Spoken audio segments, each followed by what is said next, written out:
Hi friends, welcome back to my channel. ಇವತ್ತಿನ ವೀಡಿಯೋದಲ್ಲಿ ಗರ್ಭಿಣಿ ಸ್ತ್ರೀಯರಿಗೆ ಸ್ವಲ್ಪ ಲೇಟಾಗೆ ಹಾಕ್ತಾಯಿದ್ದೀನಿ ವೀಡಿಯೋ, ಯಾಕಂದರೆ ತುಂಬ ಜನ ಕೇಳ್ತಂಥ ವೀಡಿಯೋ ಇದು. ಆಲ್ರೆಡಿ ನಾನು ವೀಡಿಯೋ ಚಾನಲಲ್ಲಿ ಹಾಕಿದ್ದೀನಿ.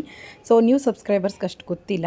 ಸೊ ಮ್ಯಾಂಗೋ ತಿನ್ಬೋದಾ ಪ್ರೆಗ್ನೆನ್ಸಿಯಲ್ಲಿ, ಜಾಸ್ತಿ ತಿನ್ಬೋದಾ, ಕಮ್ಮಿ ತಿನ್ಬೋದಾ, ಯಾವ ಥರ ತಿಂದರೆ ನಮಗೆ ಹೆಲ್ತ್ ಬೆನಿಫಿಟ್ಸ್ ಜಾಸ್ತಿ ಇದೆ, ಮತ್ತು ಇದರಲ್ಲಿ ಏನೇನೆಲ್ಲ ನಮಗೆ ಯೂಸ್ಫುಲ್ ಇದೆ ಅಂತ ನೋಡೋದಾದರೆ ಇದರಲ್ಲಿ ಹೇರಳವಾದಂಥ ಬೆನಿಫಿಟ್ಸ್ ಇದೆ.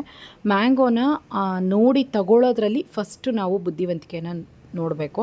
ಯಾಕಂದರೆ ತುಂಬ ಅರ್ಲಿಯಾಗಿ ಬರುತ್ತೆ ನೋಡಿ ಹಣ್ಣು, ಅಂದರೆ ಕಾಲಕ್ಕೂ ಮೀರಿ ಮೊದಲೇ ಬೇಗ ಬರುವಂಥದ್ದು ಹಣ್ಣಾಗಲಿ ಇಲ್ಲ ಔಷಧಿಯನ್ನು ಸಿಂಪಡಿಸಿ ಹಣ್ಣು ಮಾಡಿರೋದನ್ನಾಗಲಿ ಆದಷ್ಟು ಅವಾಯ್ಡ್ ಮಾಡಿ.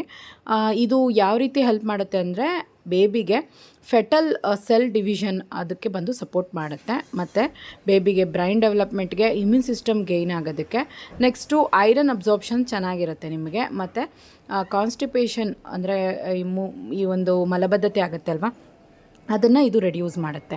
ಅಂದರೆ ಇದರಲ್ಲಿ ಹೇರಳವಾದಂಥ ಫೈಬರ್ ಇರುತ್ತೆ. ಹಾಗಾಗಿ ನೀವು ಇದನ್ನು ತಿಂದಾಗ ನಿಮ್ಗೆ ಯಾವುದೇ ಕಾರಣಕ್ಕೂ ಈ ಒಂದು ಅಂದರೆ 2 ದಿವ್ಸಕ್ಕೆ 3 ದಿವ್ಸಕ್ಕೆ ಒಂದ್ಸಲಿ ನಾವು ಟಾಯ್ಲೆಟ್ ಮಾಡ್ತೀವಿ, ನಮಗೆ ತುಂಬ ಕಷ್ಟ ಆಗುತ್ತೆ ಅನ್ನೋರಿಗೆ ಇದು ಯೂಸ್ಫುಲ್ ಆಗಿರುತ್ತೆ. ಇದು ದಿವಸಕ್ಕೆ 1-2ರಿಂದ ಆರಾಮಾಗಿ 1-2 ಹಣ್ಣನ್ನು ಧಾರಾಳವಾಗಿ ತೊಗೋಬೋದು.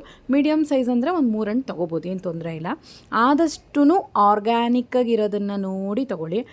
ಕೆಲವ್ರು ಏನು ಮಾಡ್ತಾರೆ ಅಂದರೆ ಸೀಸನ್ಗೂ ಮುಂಚೆನೇ ತೊಗೊಳ್ಳೋದು. ಅಂದರೆ ಈಗ ಬಂದು ಸೀಸನ್, ಫಾರ್ ಎಕ್ಸಾಂಪಲ್ ಸೀಸನ್ ಬಂದು ನಿಮಗೆ ಏಪ್ರಿಲಲ್ಲಿದೆ ಅಂತಂದರೆ ಮಾರ್ಚಲ್ಲೇ ತೊಗೊಂಡು ತಿನ್ನೋದು, ಈ ಥರ ಮಾಡ್ತಾರೆ. ತುಂಬ ಜನ ಬಂದು ಅದಕ್ಕೆ ಕೆಮಿಕಲ್ಸ್ ಎಲ್ಲ ಸಿಂಪಡಿಸಿರ್ತಾರಲ್ಲ, ಅಂಥದ್ದನ್ನೆಲ್ಲ ತೊಗೊಂಡು ತಿಂತೀರಾ. ನಿಮ್ಗೆ ಅದು ಗೊತ್ತಾಗ್ಬಿಡುತ್ತೆ, ಕಂಪ್ಲೀಟಾಗಿ ಕಲರ್ಡ್ ಬಂದಿರುತ್ತೆ ಹಣ್ಣು.